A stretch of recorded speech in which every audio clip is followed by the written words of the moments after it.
Você sabia que usar dados para a construção da sua marca pode ser muito relevante e te trazer muitos resultados? Provavelmente sabia, afinal você chegou nesse vídeo, mas eu vou falar sobre isso depois da vinheta. Bora lá!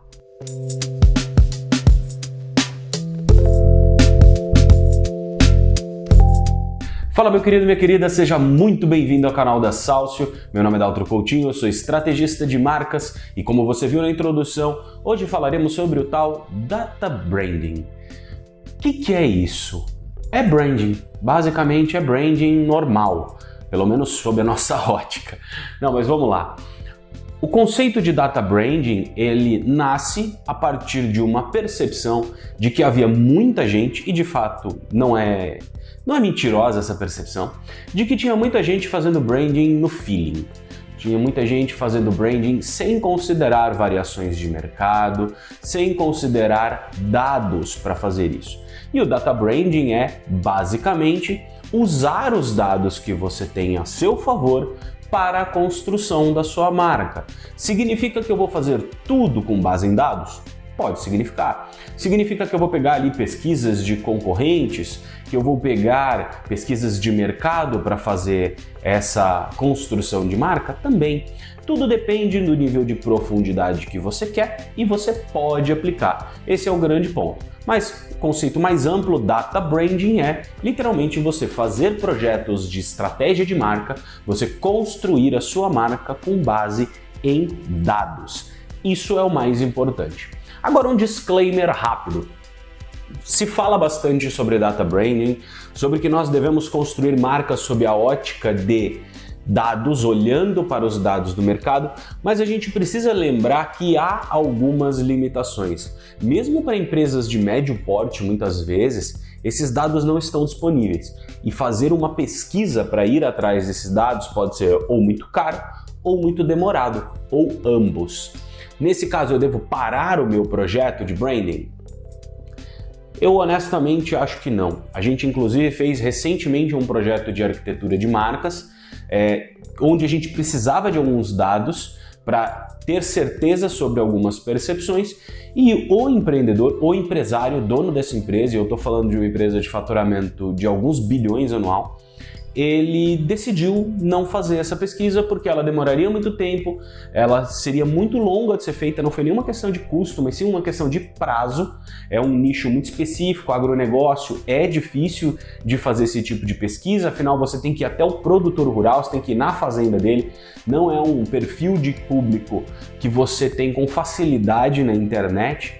Então demoraria muito mais para a conclusão do projeto. Ele falou, não, a gente vai no nosso feeling, aplicaremos uma pesquisa contínua aqui usando os nossos representantes técnico-comerciais e a gente vai avançar dessa maneira. Então percebe que nem sempre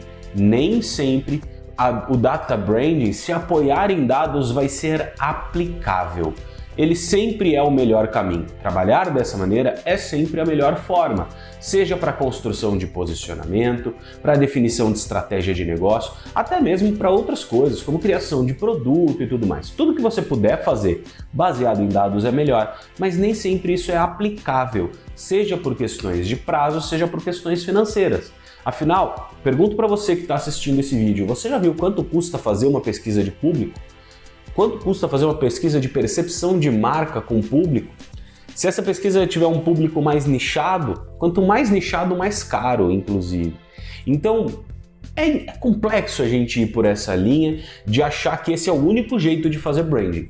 Para grandes empresas, eu acho que é muito importante. Para grandes empresas que estão num momento de repensar isso, muitas vezes num processo de rebranding, muitas vezes nesse modelo, faz muito sentido considerar o data branding, puxar os dados, entender como que a marca já é percebida, qual que é o awareness dessa marca, quais atributos que ela já construiu na sua própria percepção, na mente dos seus públicos, e isso tudo vai dar um direcionamento para a construção da marca, para um reposicionamento, até para entender até onde que dá para ir em termos de elasticidade nesse posicionamento, quão distante ele pode ser da percepção que já é construída, qual vai ser o caminho para construir construir isso, tudo isso faz muito sentido. Mas, de novo, eu estou falando para grandes empresas. Para empresas menores e, em geral, até para empresas de médio porte, é muito custoso e muitas das vezes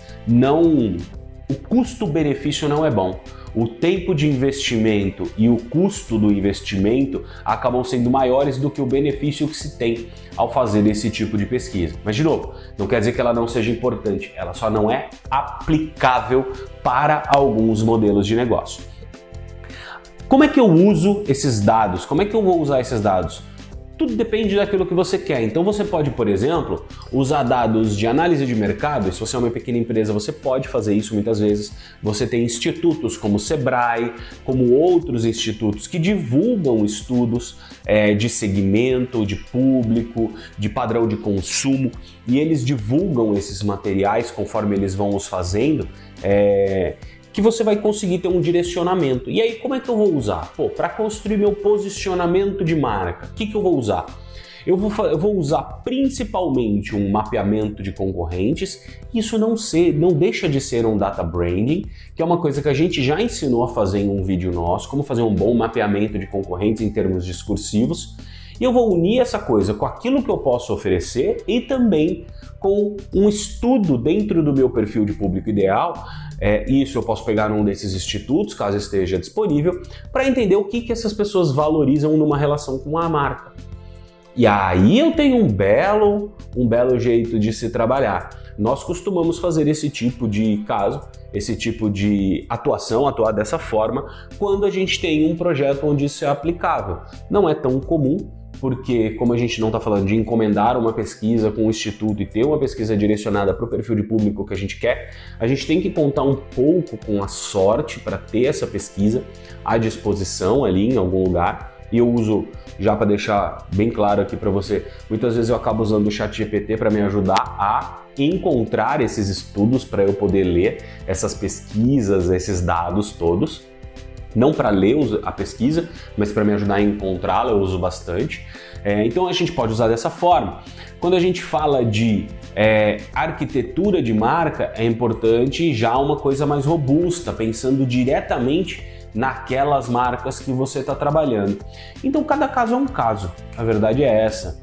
Cada caso vai ser um caso. Então, por exemplo, uma marca regional, a pesquisa dela sai um pouco mais barata, mas ao mesmo tempo já é um pouco mais difícil de você tê-la gratuitamente, então talvez tenha que se pagar um instituto, dependendo da região onde você está, uma região que atua muito mais, é mais abastada financeiramente, você provavelmente vai poder fazer uma pesquisa online. Em outros lugares já é mais difícil. Depende também do teu perfil de público. Se o teu perfil de público é mais classe média alta, você vai conseguir fazer uma pesquisa online e ela vai ter alguma efetividade, ela vai ter uma amostragem relevante. Teu público classe D, E, já é mais complicado, já não é um público que responde tão bem. Então todos esses fatores são muito importantes de se considerar quando a gente vai pensar em data branding. Eu gosto muito do conceito de data branding, eu acho ele muito importante, mas ao mesmo tempo eu acho ele muito perigoso quando a gente traz para as pessoas que esse é o jeito certo de fazer branding. Ele não é errado, mas em alguns momentos ele não é aplicável e ele não deve congelar a tua marca, ele não deve te impedir de avançar. Conforme você vai construindo, como foi justamente o caso do cliente que eu citei aqui, a gente não tinha como fazer essa coleta de dados em um tempo viável, porque a gente precisava avançar com o projeto. Então vamos avançar dessa forma, dentro dos cenários que a gente escolheu, entendemos um que seria mais aplicável, mais interessante para a marca, avancemos com esse cenário e vamos fazendo a pesquisa ao longo do tempo. Daqui a um ano a gente revê. Daqui a um ano a gente avalia com o resultado dessa pesquisa sendo aplicada num tempo viável, porque provavelmente através de instituto levaria 3, 4, 5 meses, isso atrasaria muito os planos daquela marca. Então, qual que é a reflexão que eu acho que tem que ficar aqui no final desse vídeo, honestamente, para você que está me assistindo? Data branding é muito bom, é muito bacana, é muito viável, faz todo o sentido do mundo, desde que ele seja aplicável para o seu cenário. E entender essa aplicabilidade é tão ou mais importante do que usar ou não data branding para a construção do seu posicionamento e da sua estratégia de marca. Beleza? Se você gostou desse vídeo, faz o seguinte, vamos lá, nosso ritual básico. Primeira coisa, loga no YouTube, faz a gentileza, né? Aí se você curte o vídeo, se inscreve no canal, ativa a notificação e comenta aqui embaixo o que você achou. Se você conhece algum case de alguma marca que usou dados para construir o seu posicionamento, se você conhece alguma marca que não usou e acabou dando certo, ou que fez isso ao longo dos anos e foi se reajustando, tudo isso pode ser interessante para a nossa discussão. E se você não gostou do vídeo, mas ficou até o fim mesmo assim, manda para alguém que você não gosta, tá? Manda para alguém que você não gosta para fazer ela perder esse seu tempo também, beleza? Um grande abraço para você, a gente se vê no próximo vídeo. Tchau, tchau!